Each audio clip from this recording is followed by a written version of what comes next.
Haleluya, puji nama Tuhan. Shalom. Shalom. Haleluya, puji Tuhan. Hendaklah kita boleh selalu bersuka cita, saudaraku, di dalam Tuhan. Terlebih lagi hari ini kita boleh ada bersama-sama untuk kita boleh rayakan Paskah, kebangkitan daripada Tuhan Yesus. Firman Tuhan katakan, karena Yesus bangkit, maka iman kita tidaklah sia-sia. Amin. Sama sekali gak sia-sia, saudaraku. Dia adalah Allah yang hidup. Ini yang luar biasa. Dan kita bersyukur bahwa kita memiliki Allah seperti Dia. Dan biarlah segala pujian hormat bagi Dia, bagi Tuhan Allah kita. Saudara, puji nama Tuhan. Yang kembali saudara, di sini kita akan bersama-sama belajar. Kita mau lihat apa yang menjadi kebenaran firman Tuhan. Ya, pesan Paskah hari ini, dan biarlah kita boleh dengar dengan baik. Ya, puji nama Tuhan. Saudara, kalau kita berbicara tentang kekristenan, banyak orang berpikir ya bahwa di dalam hidup kekristenan yang penting saya menjadi orang yang baik. Banyak orang berpikir bahwa cukup saya sudah menjadi orang yang baik, saya mau melayani. Kalau waktunya ke gereja, ya saya ke gereja, ibadah, ya ibadah. Dalam keseharian juga melakukan kebaikan-kebaikan. Banyak orang berpikir kalau sudah melakukan itu semua cukup. Ya, itulah hidup kekristenan. Saudara, kalau kita perhatikan ya sebagian daripada drama yang kita lihat tadi, di sana saudara saya tadi sempat lihat bagaimana ada kekecewaan terjadi dalam kehidupan keluarga siapa lupa saya. Keluarga Pak Budi. Mudah-mudahan ada yang Pak Budi di sini. Ya. Pak Budi kecewa. Kenapa dia kecewa? Dia sudah melakukan kebaikan. Dia melayani. Dia beribadah. Dan dia juga berharap sama Tuhan. Dia mengalami kekecewaan karena apa? Karena apa yang terjadi di dalam kehidupannya tidak seperti apa yang diharapkan. Kenapa bisa demikian, saudara? Karena kalau saya perhatikan, saudara, di sana perhatian Pak Budi adalah dia sudah melakukan kebaikan. Hal-hal yang baik dia sudah melayani. Dan seharusnya dia pikir dia akan mengalami juga apa yang baik. Saya percaya, karena firman Tuhan juga katakan ada hukum tabur tuai. Apa yang ditabur juga dituai. Tapi hari ini kita nggak akan bahas tentang hal ini. Tapi saya mau sekali lagi katakan, saudara, kita perlu memperhatikan di dalam kehidupan kekristenan kita bahwa tidak cukup dalam hidup kekristenan ini kita menjadi orang yang baik. Enggak cukup. Hidup kekristenan kita tidak cukup di sana, tidak berhenti di sana. Yang penting saya sudah melakukan kebaikan. Udah banyak macamnya kebaikan. Yang penting sudah melakukan kebaikan, cukup. Kalau kita hanya berpikir demikian, saudara, di luar sana, di luar daripada orang-orang Kristen, di luar kekristenan, ada banyak orang-orang juga melakukan kebaikan. Ya, tidak sedikit mereka yang hidup dalam kebaikan, melakukan hal-hal yang baik. Gak sedikit di luar sana. Kembali kepada kekristenan. Dalam kekristenan, kita ini tidak cukup hanya sekedar menjadi orang yang baik saja. Nah, kalau kita memperhatikan, saudaraku, apa yang firman Tuhan boleh katakan, ya nanti kita akan baca dari Matius 7:21. Saya percaya saudara tahu akan hal ini. Tetapi ini yang saya mau sampaikan dulu sama saudara. Di dalam kekristenan, sekali lagi, kita tidak cukup hanya menjadi orang yang baik. Karena di dalam kekristenan itu berbicara tentang hubungan. Di dalam hidup kekristenan, setiap orang percaya harus memiliki satu hubungan yang erat dengan Tuhan. Harus ada satu hubungan yang intim dengan Allah. Harus ada hubungan yang terus melekat. Seperti carang ranting yang tidak mungkin bisa hidup, yang tidak mungkin bisa lepas dari pokoknya. Yohanes 15. Tidak mungkin ranting akan hidup sendiri, terlepas daripada pokoknya. Enggak mungkin. Kalau lepas, pasti akan mati, pasti akan kering, dan tidak akan ada gunanya. Nah, hidup kekristenan, saudara, hidup kekristenan tidak cukup kita menjadi orang yang baik saja, tetapi kita harus memiliki satu hubungan yang intim dengan Tuhan. Bahwa di dalam kekristenan kita harus memiliki hidup yang melekat dengan Tuhan. Percayalah, saudaraku, bahwa tidak selalu orang yang baik mereka adalah orang yang takut akan Tuhan. Setuju enggak? Di luar sana banyak orang-orang yang dalam tanda kutip mereka melakukan kebaikan, tetapi mereka nggak takut Tuhan. Bahkan kalau kita ketemu dengan orang-orang yang sudah dikatakan banyak orang ini adalah orang yang jahat, tetapi mereka pun masih bisa melakukan yang namanya kebaikan. Kebaikan masih ada dalam hati mereka, dan mereka masih lakukan itu. Jadi orang yang baik belum tentu dia takut Tuhan. Jangan pikir dalam kekristenan orang Kristen yang sudah dia melayani Tuhan, hidupnya dia takut akan Tuhan. Belum tentu. Belum tentu orang yang dia aktif dalam ibadah, aktif dalam doa, dalam pelayanan, di dalam pelayanan misi, dalam pelayanan visi dan sebagainya, mereka takut akan Tuhan. Belum tentu. Karena ada banyak orang-orang yang berlaku demikian karena mereka punya motivasi tabur tuai. Mereka melakukan kebaikan karena mereka mengharapkan sesuatu yang lebih baik. Hukumnya tabur tuai kan, naburnya berapa, tuainya seberapa. Naburnya satu biji, nuainya bisa ratusan. Banyak orang perhatiannya hanya di sana, sehingga hidup kekristenannya, dia hanya mau melakukan kebaikan supaya dia bisa mendapatkan untung yang lebih baik, yang lebih besar. Cuane lebih akeh. Makanya saya katakan belum tentu ya mereka yang bisa melakukan kebaikan, mereka memiliki hidup yang takut akan Tuhan. Firman Tuhan juga sudah katakan, berapa kali kita sudah lihat kebenaran firman Allah.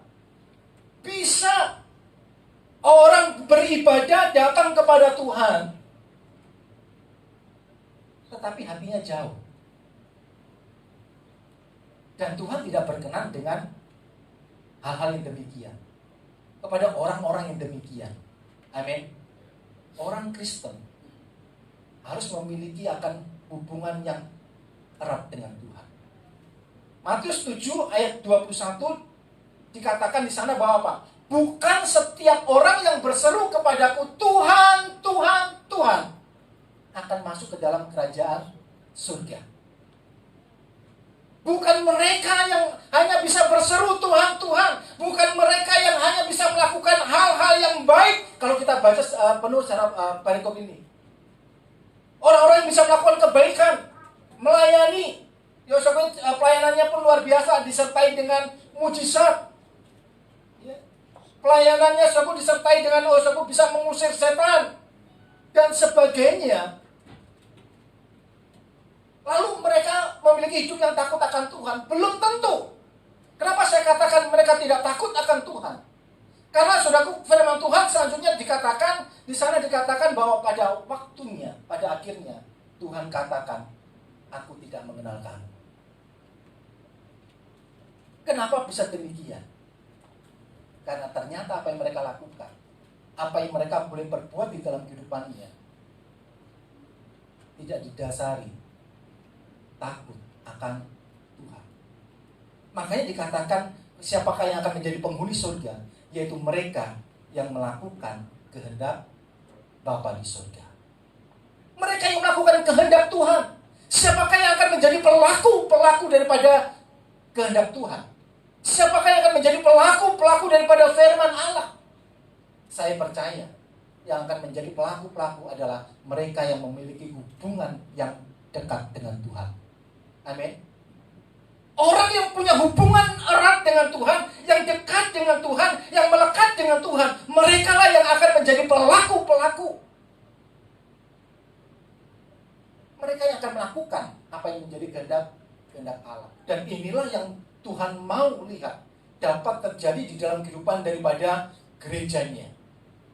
Jangan menjadi orang Kristen yang hanya cukup menjadi orang yang baik. Karena belum tentu orang yang demikian takut akan Tuhan. Belum tentu orang yang demikian ini dia memiliki akan hati yang sungguh mengasihi Tuhan. Tetapi jadilah orang-orang Kristen yang sungguh memiliki akan satu hubungan yang lekat dengan Tuhan. Inilah yang harus difikirkan. Inilah yang harus saudara dan saya hari-hari ini fikirkan. Bagaimanakah kita membawa hidup kita mendekat kepada Allah? Firman Tuhan katakan, mendekatlah kepada Tuhan, maka Dia Allah mendekat. Ketika hubungan ini terus dibangun, hubungan ini terus terjadi, saya percaya, tanpa harus didorong-dorong, tanpa harus dipaksa, tetapi dengan sukacita, engkau akan menjadi pelaku daripada firman Allah. Berapapun harga yang harus dibayar, saudara akan berani. Saudara akan bayar harganya. Karena apa? Karena untuk saudara melakukan firman-Nya, melakukan kehendak Allah, itu ada harga yang harus dibayar. Firman Tuhan katakan keinginan roh dengan daging itu bertentangan. Keinginan roh dengan daging bertentangan, saudara. Nggak sama. Apa yang diinginkan daging, apa yang diinginkan roh. Untuk itulah saya katakan untuk menjadi pelaku firman, ada harga yang harus dibayar. Ada harga yang harus dibayar untuk kita bisa mengampuni. Ada harga yang harus dibayar untuk kita bisa menyatakan kasih daripada Allah. Ada harga yang harus dibayar. Sekali lagi, perhatian orang Kristen hari-hari ini adalah bagaimana saudara membangun hubungan dengan Tuhan. Bawalah hidupmu melekat kepada Allah. Anak-anak muda, jangan sia-siakan masa mudamu. Jangan sia-siakan masa mudamu. Di usia muda, saudara punya kekuatan, saudara punya kemampuan, kreativitas yang baik. Nah, pergunakanlah itu untuk kemuliaan daripada Tuhan. Jangan tunggu, nanti kalau sudah desa apa-apa baru. Banyak orang kalau udah desa apa-apa baru, aduh Tuhan, saya mau melakukan apa yang baik sama Tuhan. Tapi Tuhan apalah daya. Selagi ada waktu, ada kesempatan, kerjakan apa yang baik. Bangun hubungan dengan Tuhan. Itu adalah satu kuncinya. Setiap orang Kristen harus membangun hubungan dengan Tuhan. Dan ketika engkau ada hubungan yang baik dengan Tuhan, bukanlah hal yang sulit untuk saudara melakukan kebaikan. Amin. Gak sulit untuk saudara bisa melayani. Gak perlu didorong-dorong. Gak perlu dipaksa. Tetapi saudara akan melayani. Gak perlu untuk saudara dipaksa untuk bisa menabur, membantu orang-orang yang susah. Saudara akan dengan sukacita melakukannya. Itu akan ada di hati setiap orang yang takut akan Tuhan. Amin, saudaraku. Tanpa berpikir, nanti kalau saya buat kebaikan, aku nuai apa? Mungkin kita gak berpikir seperti itu. Tetapi engkau akan mengalami apa yang firman Tuhan katakan. Apa yang engkau tabur akan engkau tuai. Tetapi bedanya perhatian kita bukan ke sana. Tapi perhatian kita ada pada Tuhan. Dan itu yang harus dimiliki daripada setiap orang yang percaya.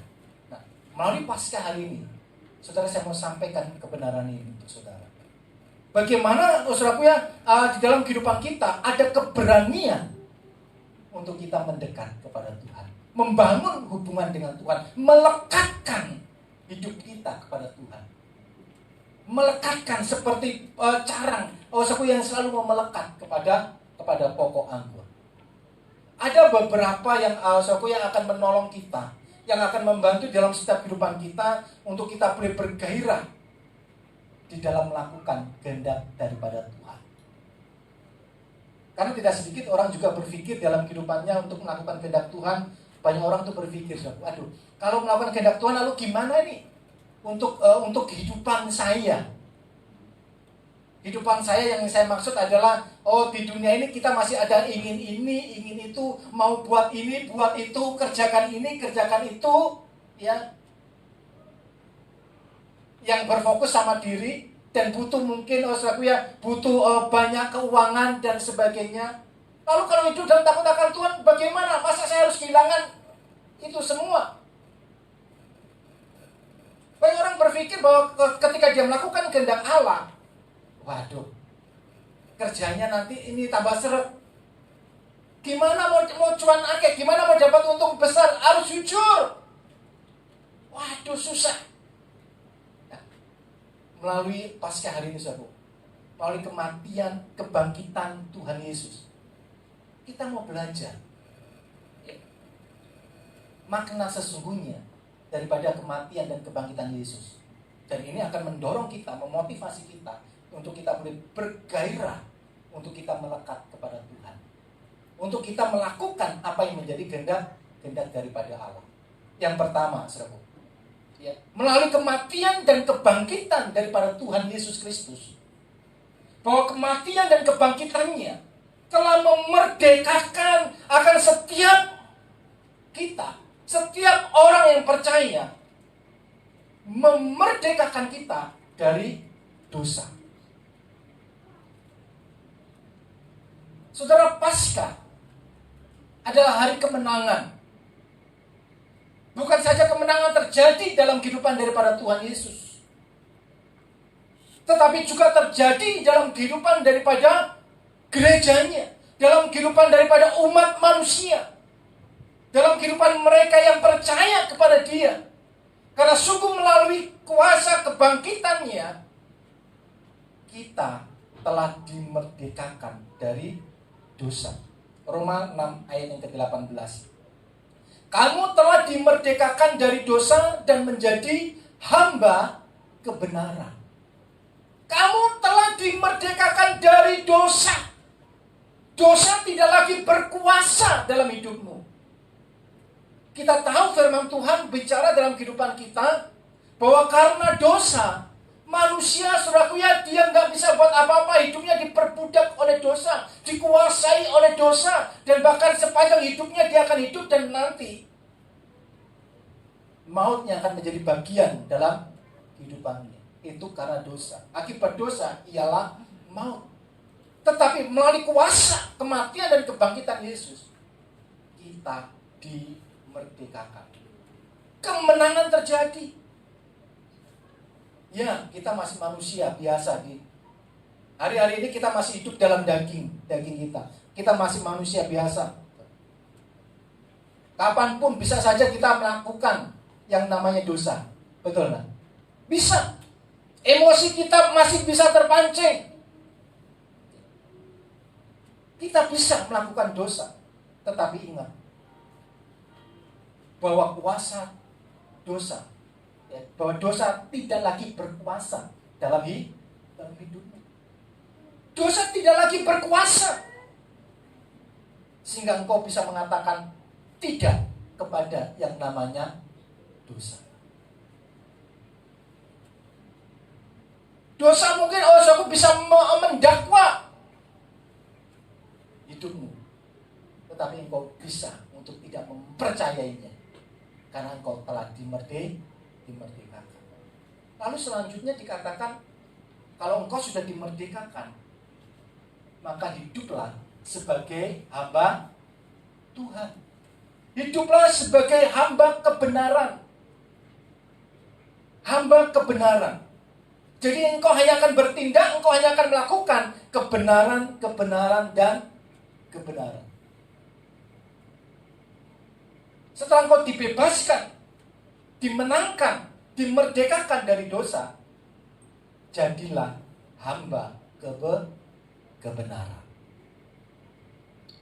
Roma 8 ayat 2 juga dikatakan, Roh yang memberi hidup telah memerdekakan kamu dalam Kristus dari hukum dosa dan hukum maut. Luar biasa. Hukum dosa, hukum maut gak lagi berkuasa. 2 Korintus 3 ayat 17. Sebab Tuhan adalah roh, dan di mana ada roh Allah, di situ ada kemerdekaan. Di mana ada roh, ya, di situ ada kemerdekaan. Saudara percaya bahwa ada roh Allah dalam hidupmu? Amin. Yesus sendiri sudah katakan, sebelum dia naik ke surga, dia katakan bahwa dia tidak akan meninggalkan kita sendirian sebagai yatim piatu. Diberikannya roh Allah, Roh Kudus dalam hidupmu. Di mana ada roh Allah, kalau engkau percaya bahwa ada roh Allah dalam kehidupanmu, disitulah ada kemerdekaan. Jadi saudara punya kuasa, saudara punya power, kekuatan untuk engkau bisa melawan dosa. Kemenangan diberikan dalam kehidupan daripada orang-orang percaya. Roma 6 ayat 22. Tetapi sekarang setelah kamu dimerdekakan dari dosa, dan setelah kamu menjadi hamba Allah, kamu beroleh buah yang membawa kamu kepada pengudusan, dan sebagai kesudahannya ialah hidup yang kekal. Jadi yang pertama saudara perhatikan, setelah kita dimerdekakan dari kuasa dosa, dimerdekakan dari dosa, saudara harus perhatikan, engkau harus menjadi apa? Hamba kebenaran, engkau harus hidup sebagai hamba Tuhan. Dan ketika engkau ada di sana, ketika engkau memiliki kehidupan yang apa yang firman Tuhan katakan, engkau akan beroleh buah yang membawa kepada pengudusan. Ada buah, akan ada hasilnya, dan bahkan akan membawamu kepada kehidupan yang kekal. Kalau saudara tahu ada kehidupan kekal, saya percaya ini akan memberikan gairah dalam hidupmu untuk engkau mau mendekat kepada Tuhan. Amin. Bukan satu hal yang gak mungkin untuk hari-hari ini engkau mendekat kepada Allah. Engkau sudah dimerdekakan. Ya, mereka yang hidup dalam Taurat, mereka gak ada keberanian untuk mendekat kepada Tuhan, karena dosa masih menguasai hidup mereka. Gak ada keberanian untuk mereka mendekat kepada Allah. Tetapi kuasa darah Yesus, kematian dan kebangkitannya telah memberikan keberanian kepada saudara dan saya untuk kita menghampiri tata Allah yang kudus. Amin. Jadi bukan satu hal yang gak mungkin. Aduh Pak, siapa kita? Siapa Tuhan? Ada jarak yang begitu jauh. Nah, kasih Kristus melalui kuasa kematian dan kebangkitannya telah membereskan itu semua. Amin. Jadi mari saudara, milikilah akan kehidupan yang mau melekat kepada Allah. Galatia 5 ayat 1. Supaya kita sungguh-sungguh merdeka. Kristus telah memerdekakan kita, karena itu berdirilah teguh dan jangan mau lagi dikenakan kuk perhambaan. Jangan mau lagi dikenakan kuk perhambaan. Jangan mau. Ambil sikap untuk mengatakan no, tidak. Jangan biarkan dirimu tetap ada kuk perhambaan itu, karena engkau adalah orang-orang yang telah dimerdekakan. Galatia 5 ayat 13. Saudara-saudara, memang kamu telah dipanggil untuk merdeka. Nah, ini yang perlu kita perhatikan juga nih. Memang kamu telah dipanggil untuk merdeka, tetapi janganlah kamu mempergunakan kemerdekaan itu sebagai apa? Kesempatan untuk kehidupan dalam dosa.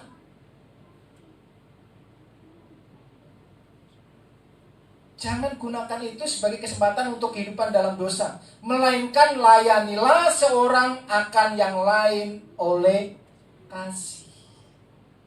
Jangan gunakan itu sebagai kesempatan untuk kita hidup di dalam dosa. Jangan. Jumat Agung kemarin kita telah belajar akan hal ini.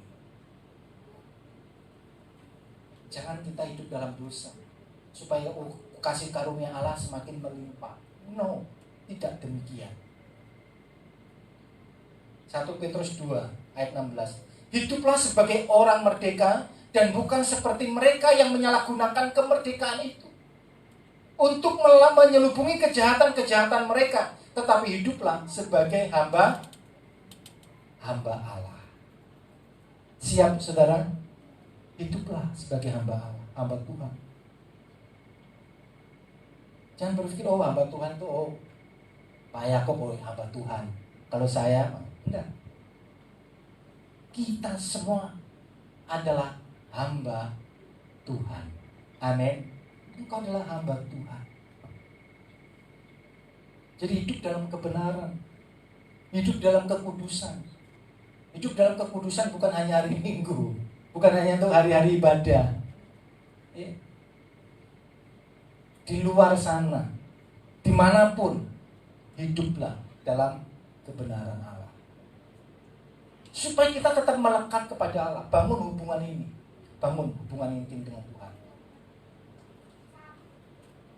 Kita nggak mau bahas tentang bagaimana kita membangun hubungan ini. Bagaimana kita bisa membangun hubungan dengan Tuhan. Beberapa kali kita belajar, kita bisa membangun hubungan dengan Tuhan melalui apa? Ujian, doa, penyembahan. Kita bisa membangun hubungan itu dengan Tuhan. Kembali lagi ke sini. Saudara dan saya, kita sudah dimerdekakan dan hiduplah sebagai orang-orang yang benar-benar merdeka. Hiduplah sebagai hamba kebenaran, hiduplah sebagai hamba Tuhan. Yang kedua, melalui kuasa dan kebangkitan daripada Tuhan Yesus Kristus. Kuasa kebangkitan Tuhan Yesus telah membebaskan kita dari kutuk hukum Taurat. Galatia 3 ayat 10.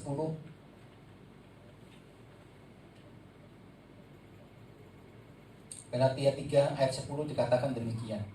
Karena semua orang yang hidup dari pekerjaan hukum Taurat, semua orang yang hidup dari pekerjaan hukum Taurat berada di bawah kutuk. Berada di bawah kutuk. Bagaimana bisa terjadi? Hukum Taurat adalah hukum Allah. Yang Allah berikan hukum Taurat benar, iya. Tetapi bagaimana bisa dikatakan bahwa orang yang hidup dari pekerjaan hukum Taurat berada di bawah kutuk? Jawabannya selanjutnya, sebab ada tertulis, terkutuklah orang yang tidak setia melakukan segala sesuatu yang tertulis dalam kitab hukum Taurat. Terkutuklah orang yang tidak setia melakukan segala sesuatu. Ada 613 hukum-hukum Allah yang harus dilakukan dengan setia. Kalau saudara nggak setia melakukannya, terkutuk. Sanggup manusia melakukan tuntutan-tuntutan Allah? Ngeri, saudaraku. Nggak mampu. Nggak akan bisa orang akan memenuhi tuntutan hukum Allah. Hukum Taurat diberikan karena Allah mau menunjukkan ketidakberdayaan manusia.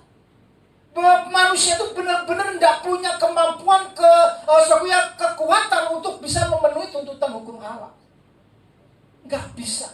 Allah memberikan hukum-hukumnya untuk menunjukkan bagaimana lemahnya manusia. Manusia itu begitu lemah, nggak mungkin bisa memenuhi tuntutan Allah. Nggak bisa. Itu hukum Taurat. Makanya dikatakan kalau kita nggak setia, terkutuklah. Selanjutnya ayat 11. Dan bahwa tidak ada orang yang dibenarkan di hadapan Allah karena melakukan hukum Taurat. adalah jelas karena orang yang benar akan hidup oleh iman. Tetapi dasar hukum Taurat bukanlah iman, melainkan siapa yang melakukannya akan hidup karenanya. Itu dasar daripada hukum Taurat. Kalau kita melakukan akan ada upahnya. Ada bagian yang akan kita alami. Dasarnya bukan karena iman. Untuk memenuhi tuntutan hukum Taurat, haleluya, sekali lagi tidak akan ada orang yang mampu. Dan kuasa kematian dan kebangkitan Tuhan Yesus membebaskan kita dari tuntutan hukum Taurat. Sukacita nggak saudara?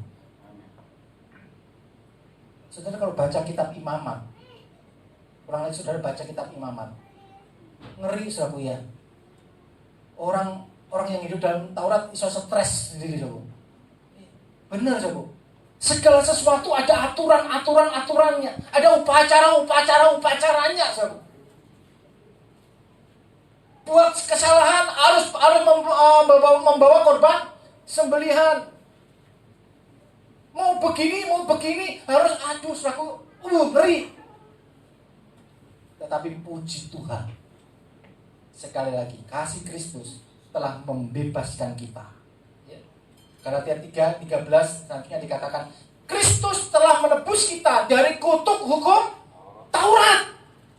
Kristus, kematiannya, kebangkitannya telah menebus kita dari kutuk hukum Taurat dengan jalan menjadi kutuk karena kita. Jadi harganya harus dibayar, iya, dibayar lunas, iya. Yesus sendiri yang bayar. Sebab ada tertulis, terkutuklah orang yang digantung pada kayu salib.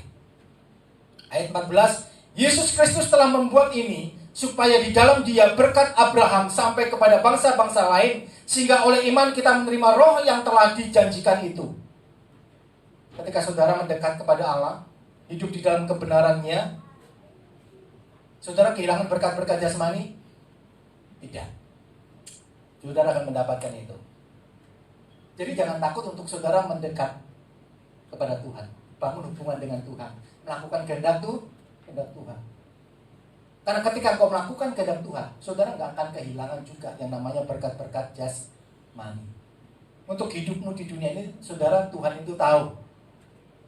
Ya, Matius 6, hal kekhawatiran. Tuhan tahu apa yang kamu butuhkan. Betul nggak? Katakan demikian. Apa yang dunia cari, Tuhan tahu bahwa kita juga butuh itu. Tuhan ngerti. Tetapi Tuhan mau mengalihkan perhatian kita supaya perhatian kita ada di mana? Ada pada Tuhan. Carilah dahulu kerajaan Allah dan kebenarannya, maka semuanya itu ditambahkan kepadamu. Masa perhatian di sini Tuhan alihkan perhatian kita nih. Tuhan harus menjadi prioritas yang utama dalam hidup. Maka semuanya itu, apa yang bangsa-bangsa cari, Tuhan berikan kepadamu. Saudara nggak kehilangan. Apa yang dunia cari Tuhan tahu dan Tuhan mau berikan juga kepadamu. Karena Tuhan juga mau menjadikan setiap kita sebagai saluran berkat-Nya. Supaya nama Tuhan dipermuliakan. Jadi kita nggak akan kehilangan. Jadi jangan takut sekali lagi untuk engkau hidup di dalam kehendak Tuhan. Amin. Hidupmu akan lebih tenang. Hidupmu akan lebih baik. Istirahatmu akan lebih enak. Karena ketika engkau harus melakukan kebaikan, nggak ada beban. Maksudnya nggak ada beban itu gini saudara ya. Kalau kita saudara melakukan kebaikan karena motivasi untuk hal-hal yang lain, rasanya beban itu saudara ya. Kalau belum kita, saudara mungkin banyak pengalaman. Tapi kalau saudara hidup dalam takut akan Tuhan, gak ada beban untuk melakukan kebaikan-kebaikan itu. Saudara gak mikir, wah ini rugi dan sebagainya, enggak. Tetapi Tuhan akan memberkati dalam kehidupan. Ya. Yang ketiga, yang terakhir saudara, kuasa kematian dan kebangkitan daripada Tuhan Yesus bukan hanya saja memerdekakan kita, ya, yang bukan saja untuk membebaskan kita dari kutuk hukum Taurat. Yang ketiga juga memulihkan akan hidup orang percaya. Jadi kuasa kematian kebangkitan Yesus itu untuk memulihkan tujuan mula-mula Allah menjadikan manusia. Kalau saudara membaca dalam kitab Kejadian, saudara akan menemukan di sana satu kebenaran bahwa Allah menjadikan manusia ada pada satu tujuan, yaitu supaya manusia diberkatinya. Amin. Tujuan Allah itu supaya saudara mengalami apa yang baik yang daripada Allah. Kejadian 1:27. Maka Allah menciptakan manusia itu menurut gambarnya.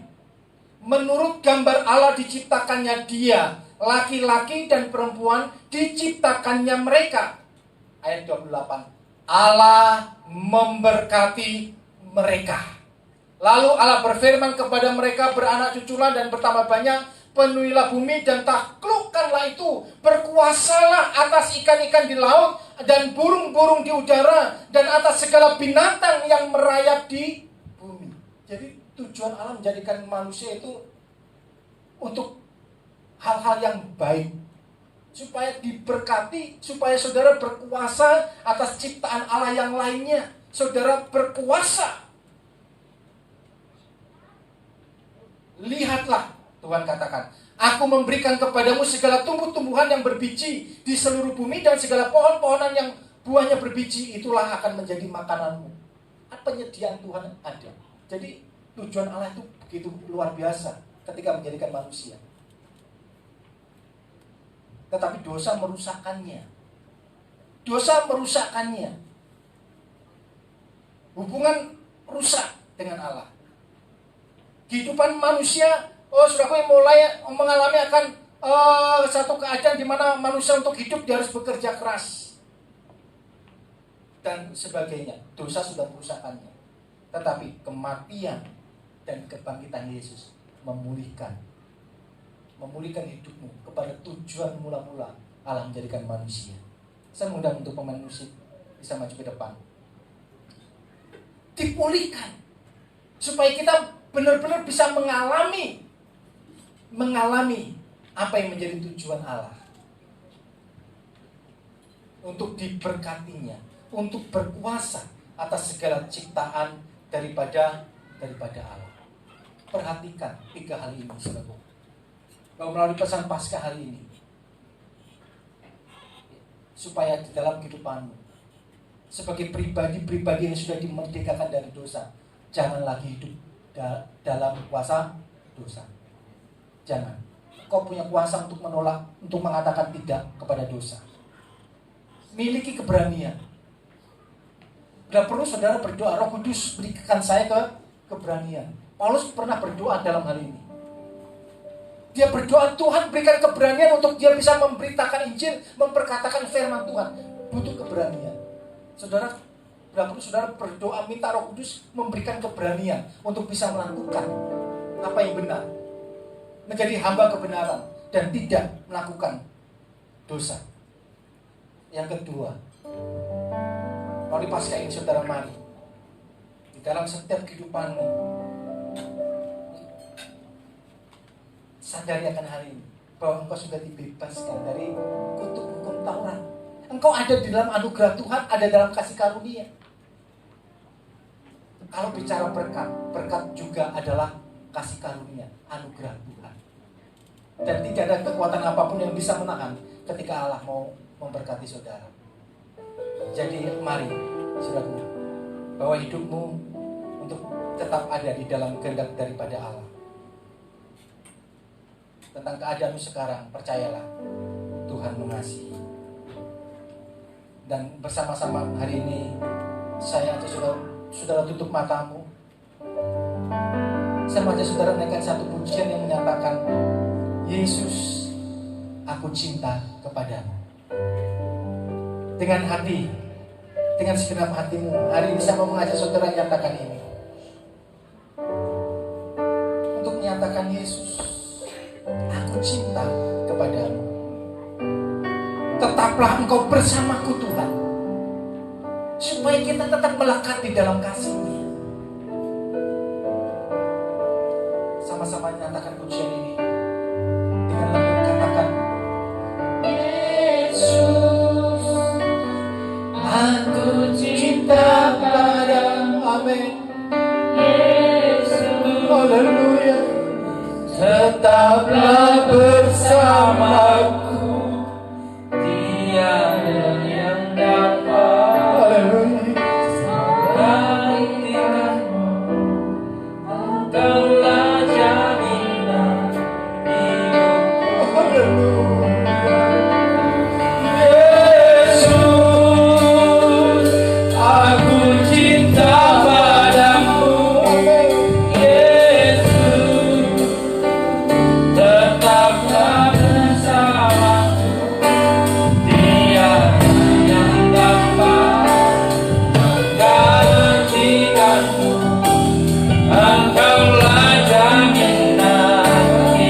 Haleluya.